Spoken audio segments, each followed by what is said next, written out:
Eu queria convidar você a abrir conosco a Bíblia no Salmo 44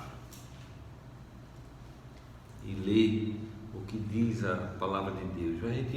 Esse salmo é dividido em duas partes distintas. A gente vai focar na primeira parte. A gente vai ler apenas do versículo 1 ao versículo 8.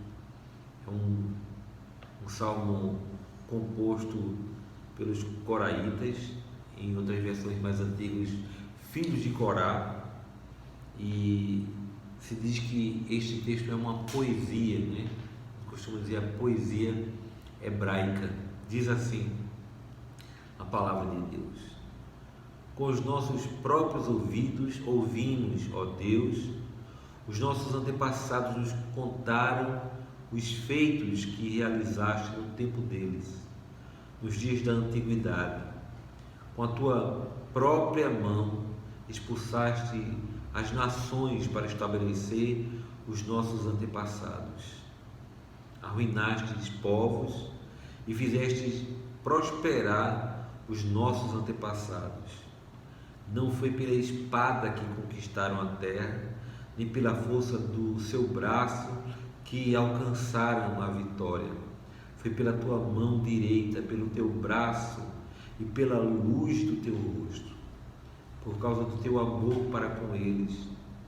És tu, meu Rei e meu Deus. És tu que decretas vitórias para Jacó.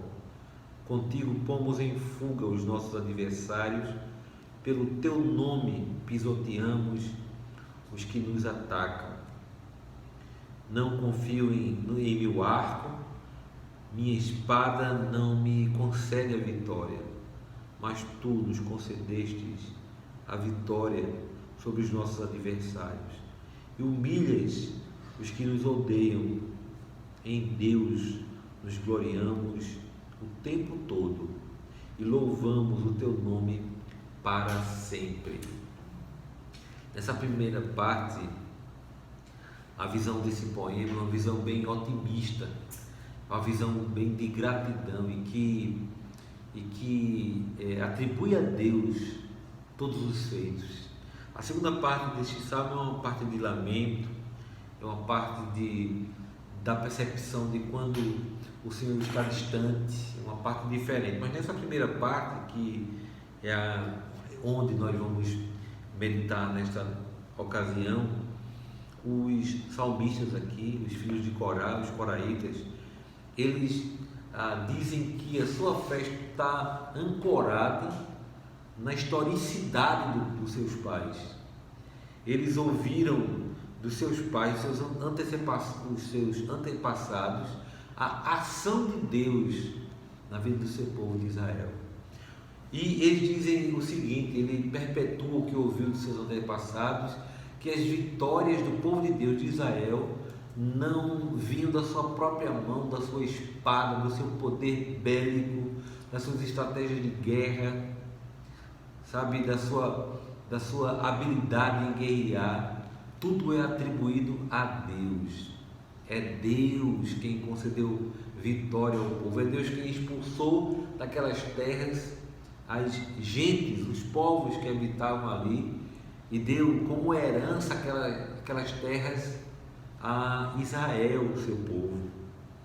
E essa postura do salmista é para dizer que Deus não mudou, que Ele age assim ainda. Não é pela nossa mão forte, nosso braço forte, não é pela nossa habilidade que vamos ter as nossas vitórias. Nós não vamos alcançar bom êxito baseado em quem somos e em como agimos. A nossa esperança tem que ser posta em Deus mesmo. Nós não podemos nos arvorar do sucesso que obtemos como se ele dependesse de nós ou que ele fosse galgado por nós. Nós devemos, como estes salmistas, atribuir o sucesso que tivermos, o bom êxito que tivermos a Deus.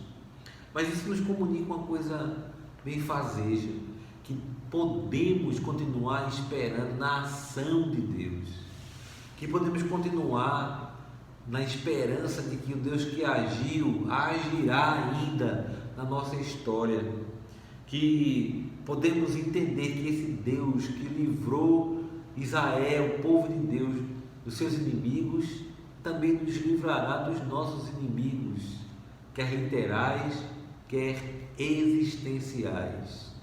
O Deus que pôs Israel numa terra boa, e a expressão é que mana leite e mel, ou seja, uma terra produtiva, frutífera, Deus também pode nos colocar numa atmosfera de sucesso e de vitória. Deus tem poder e Ele se agrada em abençoar aqueles que o buscam e que o amam, e que a possibilidade disso acontecer é tão real quanto foi real o que Deus fez na história do seu povo de Israel. Os salmistas disseram que não foi a espada dele, nem o arco deles que lhe deram a própria vitória. Não são as nossas armas que vão nos dar vitórias, queridos. É o Senhor.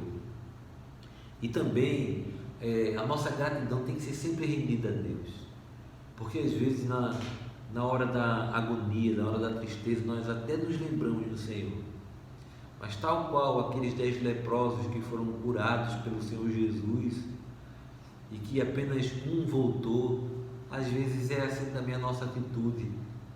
A gente até reconhece que é Deus que nos está dando livramento, vitória, sucesso, bom êxito, mas a gente tem que fazer também o que diz o versículo 8: em Deus nos gloriamos o tempo todo e louvaremos o teu nome para sempre. Nós temos que atribuir a Deus, reconhecer que é dele que vem todas as coisas boas, toda boa dádiva, todo dom perfeito. Tiago diz isso, vem do Pai das luzes, vem lá de cima do Pai das luzes. Tudo que a gente tem de bom não foi alcançado, atingido por nós mesmos, mesmo que a gente tenha envidado esforço para isso. Tudo resultado da bondade de Deus, da graça de Deus, da misericórdia de Deus. Não foi a nossa espada, não foi o nosso escudo, não foram as nossas lanças, não foram os nossos arcos. As nossas vitórias nos são dadas como herança pelo Senhor, e a gente pode se apegar a esse Deus que fez, que faz e que fará grandes coisas por nós. O Salmo 44, queridos, escrito pelos filhos de Corá, pelos coraitas, é um testemunho disso. Esse poema aqui no Salmo 44, ele nos leva a esse entendimento de que o Deus que agiu na vida do seu povo Israel age na nossa, mas que a gente tem que exclamar como eles: és tu, meu Rei e Deus meu. És tu que decretas vitórias para Jacó. Nossa vitória não pode ser confundida com a nossa capacidade de lograr bom êxito. É o Senhor que continua nos abençoando como abençoou o seu povo. É o Senhor que continua tendo misericórdia de nós.